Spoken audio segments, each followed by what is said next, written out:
Very good morning to everyone. And my topic is basically related to the theme of the conference. So I will talk about evidence-based policy for health reform, a path to sustainable health system. And in this talk, I will cover the following areas. Let us refresh back the definition of health reform and what is evidence-based health policy, and why do we need health reform in the first place? And we also like to look at the factors that actually triggers health reform in many countries. And then I will deal with the source of evidence for health reform. And I will touch a bit on the Malaysian Health White Paper, which is a very important document that might guide our health reform in the future. And what are the barriers to the evidence-based health reform? And I want to touch one more topic before we I end my lecture, or my topic, or my discussion is why actually Malaysian health system fails in our reform earlier on. Sometimes assessing the failures can be very useful lesson for us to improve in the future. So in 1997, WHO CRO defined health system reform as a sustained processes that actually change fundamentally in the policy and also institutional arrangement, of course, focusing on the health sector. Before that, in 1995, Peter Berman, one of the health economists with the World Bank, defined health system reform as a sustained, purposeful change to achieve this objective, which is efficiency, equity, as well as effectiveness of health sector. I think these three are major objective of any health system in the world. We want to make sure that the system are equitable, we produce the services that are efficient, and also we are able to provide quality of care that are effective to solve most of our health problems. This is what we want to achieve. We can actually look at two types or two kinds of reform. When we say health sector reform, it defines the policies, refining these existing policies, and then reform the institution. On the other hand, when we get healthcare reform, it can be broader than just health sector reform. It might cover areas beyond health sector, and it might also involve other social sector, including finance, including education, and all that. Okay, I need you to participate a bit in this keynote. Can you scan this and answer the question? This is the first slide. Can you do that? List three things that come to your mind when we say health reform. Okay, 1 minute.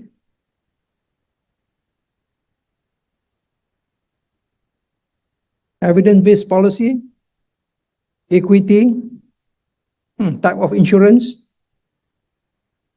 Financing seems to be quite interesting here. Health equity, evidence-based policy. I think the most popular probably the health quality, followed by evidence-based policy.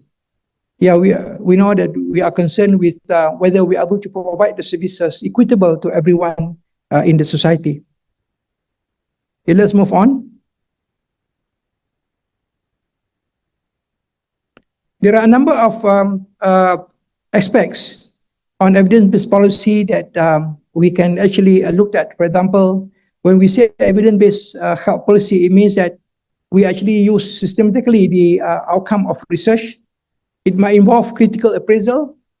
There are a lot of transparency in terms of why and how the evidence was actually being created. The monitoring of outcome is one of the important aspects. So because we need probably to see whether some intervention that are proposed in the reform are actually effective or not. Normally, we also want to have a good engagement with the stakeholders, and of course, we might have an issues in terms of the quality of data and the extent of the data, whether it is representative or not. And now we have issues of big data, which I will discuss in a short while.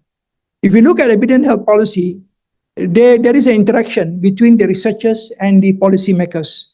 Researchers normally carry out studies, they produce data, and the policymakers will actually use this data to develop the policy, and hopefully our policy can be implemented to increase the to improve the income outcome of the health status.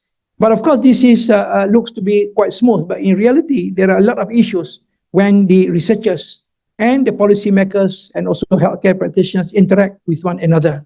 And you can see that while the policymakers always ask for data, for information, but when data is produced for research, for the researchers, sometimes it may not meet what is required by the policymakers.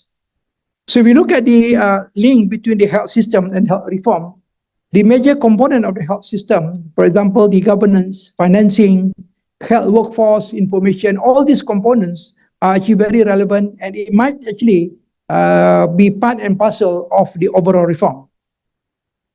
Let's move on to the next slide, please. Which are the following do you think the main reason for health reform to happen? So which are the following do you think the main reason for health reform? Choose only one from all these 5 items that I put in. I just want to see how you prioritize this. Poor quality of care, lack of funding, lack of access to services, and influence from international donors. So which do you think are the main reason? And you can reflect on the situation in your country. Okay.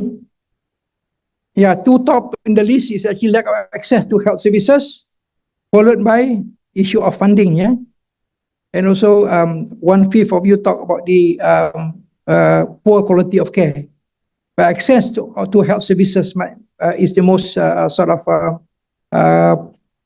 popular choice, yeah, as the reason for this to happen, for the reform to happen. Let's see what are the researchers' views on this, yeah? So if you look at the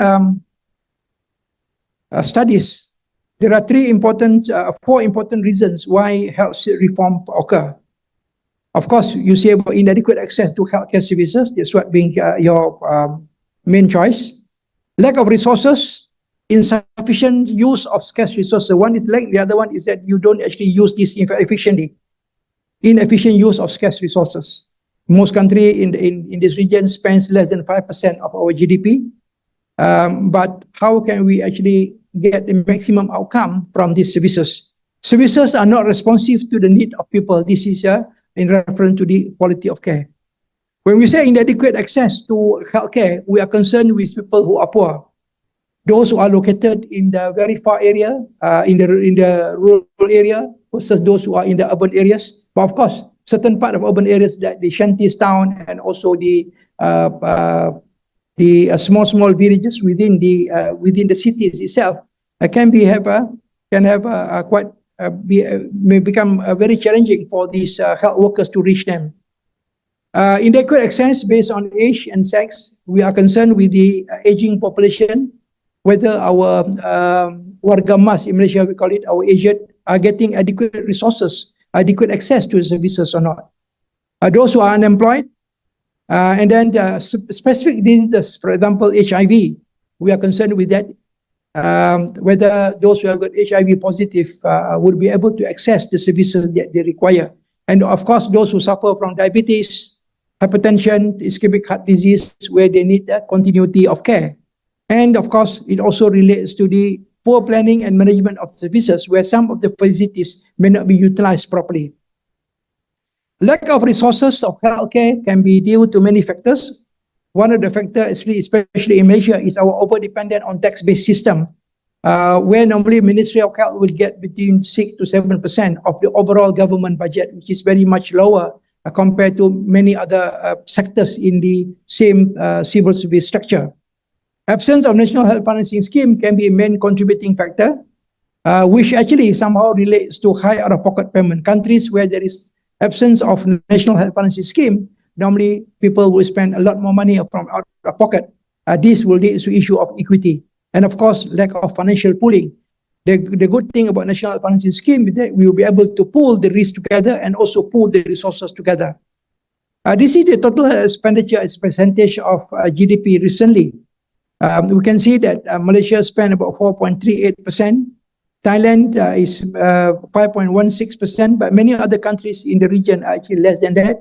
And this is much lower if you compare to developed countries. For example, if you look at OECD, the latest report, they spend nearly about 14% of their GDP, which is probably about 4 times of what we are spending in this region. And of course, USA is about 16.5. So the resources are inadequate. But then the other issue is out-of-pocket expenditure. Malaysia in 2021, 32% of the total expenditure come from out-of-pocket. And this is very much lower if you compare to high-income countries, where only on average 13%, OECD more or less the same, and overall in the world, 195 countries, only 17%. And we know that WHO set a target of not more than 20% for out-of-pocket in order to maintain universal health coverage and also to maintain equity. In the efficient use of scarce resources relates to the use of funds which are actually being appropriately allocated and also cover services which are not cost-effective. And in many countries, the priority is given to tertiary and secondary care rather than primary care. And too much emphasis is given on curative services. In my country, for example, we spend probably about 25 to 30% of the government budget on curative care, on preventive services. The rest are on curative care. And the other thing is the issue of poor monitoring of the resources that are being spent. How do you make sure that the resources goes to the right places and also being used rightly? System of purchasing goods and services, it was found that you have a lot of flaws. It may not be ensure value for money. For example, the government might actually issue tenders to tenderers that are not effective or not efficient, but because of some reasons, they were given the tenders, and as a result, the services are not provided properly and not efficient. Services are not responsive to the need of people refers to the poor quality of care, especially when we look at public sector where the waiting time is long, waiting time to see doctors at the clinics, and also waiting time for operations. Staff might be unmotivated because of low salary, and they might actually not be responsive to the patient's need. There was also countries where there is inadequate supply of drugs and other consumables. And at the same time, because of the buildings and all that are not that conducive, it leads to lack of privacy and confidentiality of patients when they are seeking treatment with the consultants. In private sector, we are concerned with the financial exploitation. Treatments are given which are not necessarily be required by patient, and sometimes dangerous procedures were carried out without proper training by the practitioners, but they only care about getting the money from the patient. So we have also issue of poorly trained support staff and also clinical staff as well. For example, we see a lot of reports regarding these services that are provided to patients, especially in the aesthetic surgery and all that, which are not actually well organized and well regulated, and leads to a lot of problems to people who actually get these services. Influence of major donors is quite an important factor in that trigger the health reform. The other thing is actually changes in the reform in the public or the civil service itself. Issues of development, data from health, economics of health and epidemiology are getting more and more complicated. And there are major challenges in the system, that pandemic, and also change in the government. These are the areas that actually trigger health reform in many countries. When we say influence on major donors as a source of what we call the triggering factor, if you look at the World Bank influence on health system historically in the 80s, when World Bank introduced what we call structural adjustment policies, it was spilled over to health sector because in 1987, the World Bank report for the first time in history focused on health sector, and the report says or entitled "Financing Health Services: An Agenda for Reform." That was one of the report that actually World Bank plays to actually important role to instigate or to actually propose certain reform. So this actually, the agenda for reform proposed, among other things, user fees on the government health services, provision of risk coverage or insurance. In fact, they are actually promoting a lot more private insurance those days. Effective use of non-government services, which is promotion of the private services and decentralization. 6 years later, in 1983, World Bank came up with another report, Investing in Health, where in this situation, it was directly sort of promoted by the World Bank to introduce concept of privatization of public services. In Malaysia, we also have some win of this, where there is a corporatization of some facilities. We do corporatize at least our institute, National Health Institute, which is doing well actually at the moment, except for some issues with financing. But we also went on to contract out some of the non-clinical services. So these are examples of how major donors can actually play quite an important role to trigger some reform. Reform in public and civil service will include downsizing of civil servants. This might affect Ministry of Health. Issues to effort to increase productivity of staff and also improve quality of care, for example, by creating a client charter, which was done quite some time back in this country. Data from economics of health data and also epidemiology data can be an important factor that might trigger reform. This includes cost effectiveness study and information on certain intervention, evidence-based medicine, which has been widely practiced now, global and regional the burden of diseases. I think Institute of Health Metrics is producing regular reports to show the various diseases, acute and chronic diseases that are important, and this can actually be an important source that trigger some of the information, some of the reform in some countries. And also guide in development of benefit package. If we have a social health insurance program, for example, data from this can actually be a useful guide to decide what should be and what should not be in the benefit package. All in all, we look at the different type of source of data. For example, we talk about demographic and socio-economic information, global and local burden of diseases report, measures of access to healthcare, for example, access to nutrition, safe water, sanitation. This is a regular report by WHO and also by UNDP from time to time.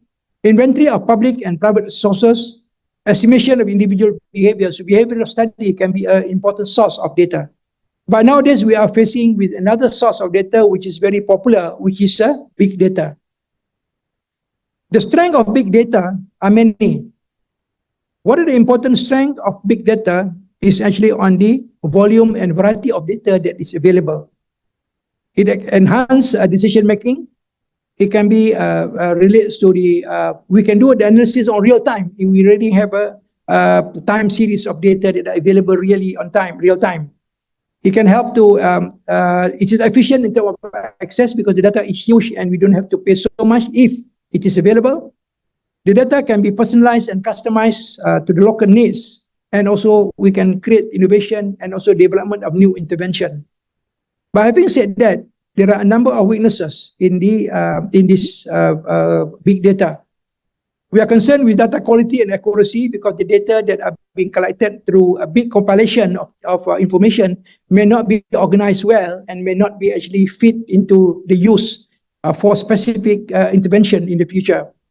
We are concerned with privacy and security concern. We are also facing issues of data sharing. This morning we were talking about data center that being now promoted by many agencies and companies are trying to build this. But the issue is that if you build data center too much, do we have really data to actually put into the data center in the future? Data sharing is a big issue. In Malaysia, we are trying to create a situation where one patient with one medical record. But this needs a lot of data sharing between the patients and the doctors and between the facilities when the patients visit in the future.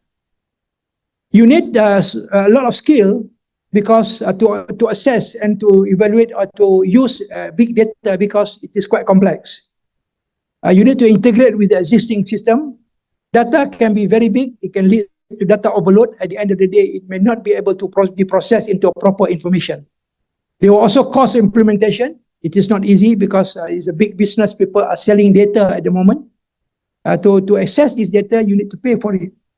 There will also issue of ethical consideration, for example, issue of privacy that we mentioned earlier on, and comply. When we access the data, we have to comply with the regulation, and this might take a lot of time. A lot of obstacles are being created to access this data.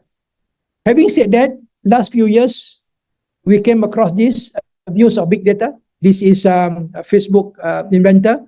where there was issues of that involved 87 million users data from this user are being used to promote certain parties, and it was actually involved with the Donald Trump campaign when he was actually in 2016 when he was doing the campaign. So data are sometimes being abused. These are the issues with big data. If you look at the health system, these are the various types of reform that can be carried out by the countries if they want to. It can be health financing reform.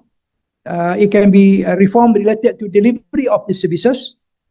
Workforce reform, for example, it involves human resource, and this is very important because about 60-70% of the healthcare resources are actually spent on workforce to pay for the human resource. Public health reform, technology and innovation reform, that is things that I said earlier on regarding the creation of one medical record for everybody, and also the electronic medical record initiative that are being created in many countries. And the issue of the reform regarding equity and access. Okay, I want to pick your brain again. Can you scan this slide again? What do you think the type of reform that is most challenging to implement among the various reform? Choose one of them. Is it health delivery reform, health financing reform, health workforce, public health reform, health technology? Is it working or not? Can you assess this? Boleh? Okay. 51, 52, yeah.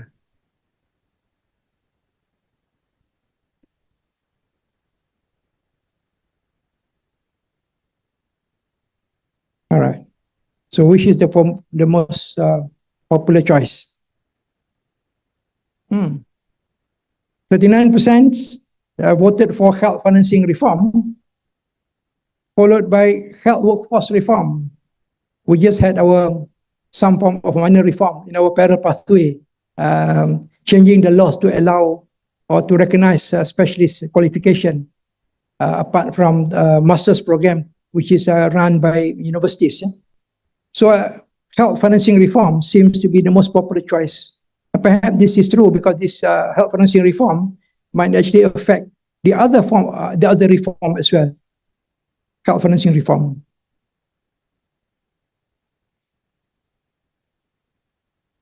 Okay, let me touch a bit now on the health reform in Malaysia. I mentioned in my opening remarks this morning regarding the health white paper. The health white paper was actually approved by the Parliament in 2023. In 2021, a few of us were gathered by the Ministry of Health to develop this health white paper, which is supposed to actually guide the reform of our health system in the next 10 to 15 years. In this health white paper, the gist of it is that there are 4 things that the government plan to do. Number 1 is to transform delivery of the health services. Number 2 is to advance health promotion and prevention. Pillar number 3 is actually to ensuring sustainable and equitable health financing. And number 4 is to strengthen health system foundation and governance. In the first pillar, which is to transform health services, there are other things that were discussed there, including one of the important factors is how we can actually try to break the barrier between the public and the private sector. How we can bring the public and the private sector together so that both can contribute. At the moment in Malaysia, it is highly dichotomized in the system. And the other thing that was also mentioned to transform the health services is actually to reorganize our healthcare services and to create probably in the future autonomous hospital where the hospital are being independently run and they might be coordinated beyond Ministry of Health. So that was one of the few things that was in transformation of health services. The second part, the second pillar is health promotion and prevention. This is where the government looking at how they can actually enhance preventive services and providing more resources to ensure that preventive care can be provided more effectively and more coordinated better coordination. At the same time, a lot more funding is given to this. The plan is actually for the government thinking that a lot more resources should be allocated for public health. The third pillar is on equitable health financing. This is where the government are looking at the possibility of introducing some form of health financing scheme in order to increase the resources that goes into the health sector. At the moment, we are spending about 4.5% of the GDP and only about 2.5% of GDP in the public sector in Ministry of Health. And the plan is to double up whatever in the Ministry of Health spending at the moment to at least 5%, which means that overall we are looking at probably about 7 to 8% of GDP would be the target to be reached. We talk about various options. One of the options is National Health Financing Scheme based on Social Health Insurance Scheme. They were also talking about increasing the user fees, which may not be that popular. To me, I think this is an important pillar. The other three pillars will not survive if we don't have the pillar number 3 to provide the resources. For example, if you want to actually make sure that the public and private sector work together, the best way to tie up the relationship is to have a common financing scheme where people can go to public and private facilities funded by the National Health Financing Scheme. I think that's what happened in Indonesia and also in Thailand. But in Malaysia, if you go to the public facilities, you pay very little, but if you want to go to the private sector, you pay out of pocket. Our out of pocket expenditure is about more than 30% at the moment. The other important pillar is pillar number 4, strengthening of health system and foundation and governance. This is where, in the health paper, the Ministry of Health's role will be revised or will be reorganized in the future.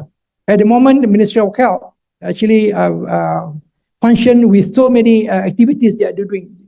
They are also the provider of the healthcare services. They are also the financier. They also conduct research. They also conduct training, and they are also the regulator and policy maker.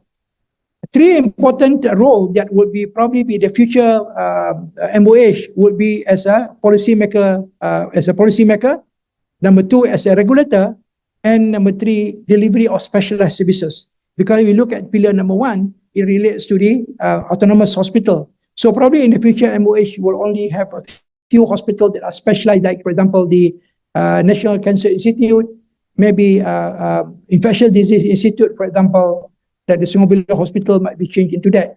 But the other general hospital and district hospital might be regionalized and might be owned by a different entity. So that was the thing that are being said about regarding the role of MOH in the future. So by right, training should not be the role of MOH. So that's why the amendment of the Medical Act 50 is actually against the health white paper, because now MOH also become universities. They also will be involved in training, which is against what is the spirit of the health white paper. I think I know that we said about it, a lot of people may not like it, but this is what happened. If you look at the health white paper, sometimes to walk the talk of the health white paper might be very difficult. So if you look at the funding, the third pillar, our concern is because of the high out-of-pocket expenditure, and we compare to other countries like Thailand, Japan, for example. Even in UK, they are actually less than what we are spending.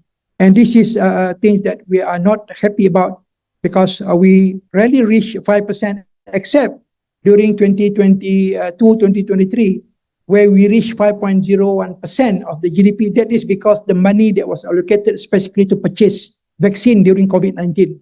After that, it dipped down again. I want to get your attention on this 2024 World Competitiveness Ranking. This ranking is actually published by World Development Institute, World Institute for Management. It already published last few months. It ranks 67 countries, and of course, countries that are highly competitive. Number 1 is Singapore. If you look at the list, you can see that Thailand is for the Asia Pacific, is Thailand is number 7, Indonesia is number 6, Malaysia is number 10, compared to many other countries. If you look at the overall, out of 67 countries, our ranking actually fall from number 34 to 42. Our best ranking was actually in 2010, when we are number 34 out of 67 countries. Now we have gone down to 42. There are more than, I think, 100 indicators we use. For health services, these are the 4 indicators was being captured to represent the World Competitiveness Index for Malaysia for healthcare. The first indicator is on national health expenditure. Our ranking is one of the lowest, number 16 out of 67, number 60. In fact, in 2024, it goes up a bit, number 59. National health infrastructure was not bad. We do have facilities and all that. Our rank is number 22. But 2 other rank that we are not very happy about is universal health coverage.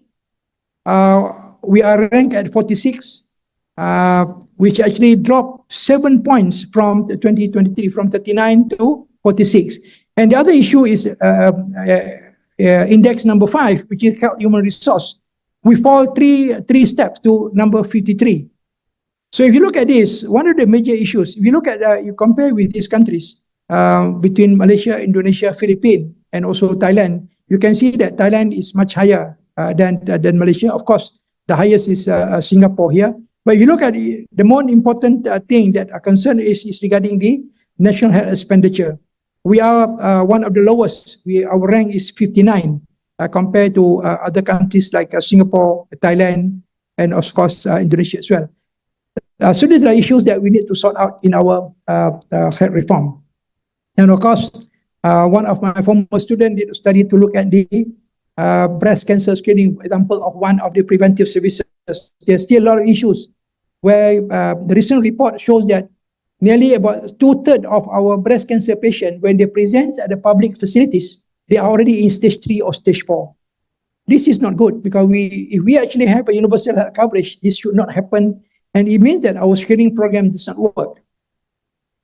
There was immediately after the launching of the health white paper, there were statements that Malaysia should go for the social health insurance. But of course, after the launching, there was a change in the government, and the new Minister of Health came in. But I'm not sure what will happen in the next few months.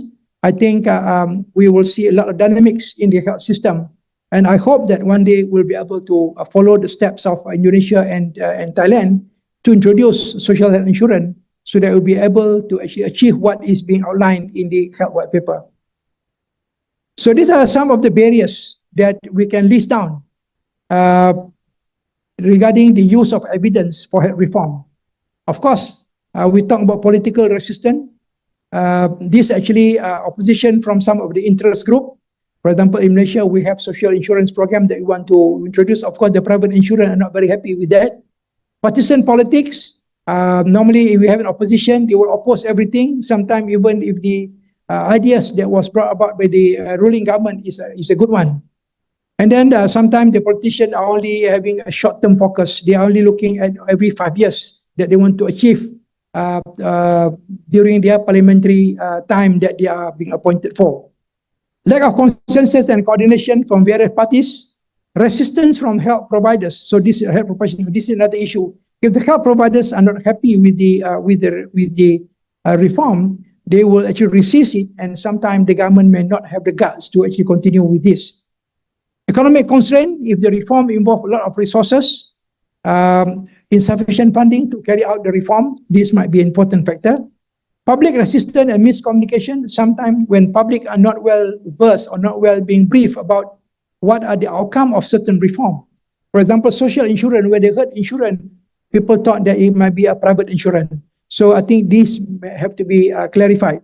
Insufficient evidence, evidence-based. For example, we talk about data. Sometimes the data are not there in order for us actually to provide the support to certain policies that are ingrained within the health reform. This is my last slide though. What do you think the main reason for failure of health reform?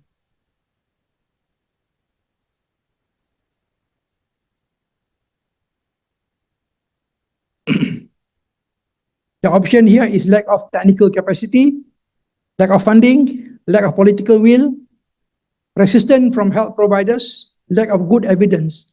So what is your choice? What do you think the most important reason, the main reason? Choose only one.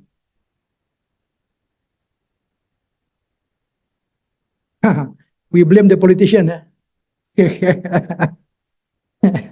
But the politician blame the researcher. They say we don't have evidence to support your to support your proposal. 63% believe that lack of political will. Lack of funding is not an issue. Lack good evidence intervention. We are biased because all of our researchers, we thought that we provide them with good evidence anymore. Resistance from health providers, not a major issue. Okay. I'll talk to the minister tonight when I see him. They always say that there's no good evidence to support social health insurance. And they quoted studies that social insurance in many countries having a lot of problems. But actually, when you run any system, there must be some problem. If you don't do anything, there's some major problem will be there. So no system in the world is perfect, basically. So the next slide is my take for Malaysian health system. So whether you agree or not, I think this is my views. I think in Malaysia, our system failed because, as what you have already said, we don't have the political will to pursue the reform. There was also weaknesses in the reform team. I think this is the main issue, but MOH now, I think, have created a lot of initiative to actually train people to manage the reform. Those days, we don't even have an HTA, we don't have an economic unit, we don't have a case mix unit, for example. Now I think they are coming up with that. Lack of information in terms of cost and also provided payment method. The other important unique thing in the previous exercise, Malaysia actually have carried out 8 times in terms of attempt to reform. This is going to be the 9th time that we are going to see in the next few weeks, probably, or few months. Fighting over control of the proposed agency. The agency that are going to process the claim and also manage it. There is a tug of war between MOH. MOH wants it to be in their organization, whereas other entities like other ministries, they also want it to be there. These are the issues that we faced before. A role of potential losers, especially private insurance. Private insurance are very, very critical in terms of our health financing scheme. They are very scared of social health insurance because they will know that they have to reorganize their market, they organize their product when they are facing competition with the private insurance. I think Prof. Laksono can tell us a lot about what happened in Indonesia later on in terms of the coordination of benefit between public and the private insurance. Lack of transparency and public consultation. And the other important aspect is that corruption. Lack of public confidence, because there are a lot of corruption going on in the public sector, especially when government are handling large sum of money. So last few weeks, we heard about the NHDC, which is actually the Health Development Human Resource Fund, which are managed by the Ministry of Labour. There are a lot of money there that because the employers are supposed to contribute certain amount of their salaries into this fund, but there were issues of this budget or this amount of resources there has been abused. So people will have a lack of confidence if we want to actually compile the resources and create a fund for only healthcare. Because at any one time, it is estimated that probably the money that will be collected there will probably be around 30 to 40 billion ringgit every year. And not all will be spent on healthcare. So there are a lot of people who might be worried about how safe the money is being managed by the agency. So in conclusion, I think health reform is basically a part of the action taken by policymakers and also major stakeholders to respond to the challenges that we are facing in the health system. So we cannot actually stay put, and reform is one of the activities or one of the things that are normally being carried out. Evidence-based health policy helps to drive reform in the right direction. We want to use big data. Big data has potentially been used as a good source of information to actually help reform. Health financing reform is probably the most challenging reform due to multiple stakeholders' involvement and also diverse needs as well as interests. And I must add one more, actually. We agree that lack of political will is the main obstacle for the health reform. Collaboration between policymakers, researchers, healthcare providers, and other relevant stakeholders are crucial in order to be successful when we want to actually plan and implement evidence-based health reform. With that, I would like to thank you for your attention and thank you very much. Assalamualaikum warahmatullahi wabarakatuh.